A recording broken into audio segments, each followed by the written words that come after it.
Matagumpay na napababa ng Health Department ang mga kaso ng dengue sa bansa nitong Oktubre. Pero ang kanilang pangamba, baka naman tumaas ang kaso dahil sa mga naipong tubig mula sa mga bagyo. Yan ang ulat ni Bian Manalo.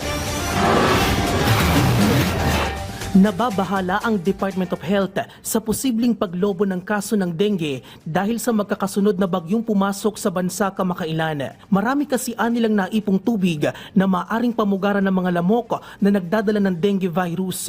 Sa pinakahuling datos ng DOH, bumaba sa 17% ang naiulat na kaso ng dengue sa bansa noong October 20 hanggang November 2 ng kasalukuyang taon, kumpara noong October 6 hanggang October 19. Umabot na sa mahigit 340,000 ang kaso ng dengue sa buong bansa ngayong taon.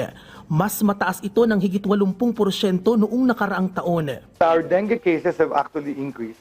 So there are several local governments that have declared outbreaks. May mahigit 800 individual na ang naiulat na nasawi ngayong taon na may case fatality rate na 0.26%. Mas mababa ito kumpara noong nakaraang taon. Ipinagmalaki naman ng kagawaran na ang patuloy na pagbaba ng CFR ay dulot na rin ng mas maagap na screening, testing at tamang gamutan. So because of the early diagnosis through that lateral flow test, I think napapababa natin. We are able to diagnose early.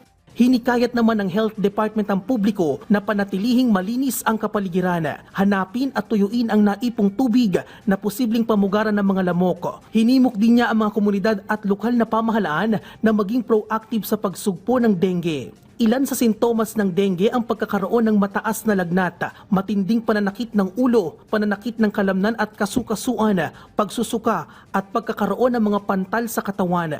Sabi ng DOH, ang pinakamahusay pa ring paraan para maiwasan ng dengue ang pag-iwas sa kagat ng lamok at pagpapanatili ng kalinisan ng kapaligiran. Bien Manalo para sa Pambansang TV sa Bagong Pilipinas.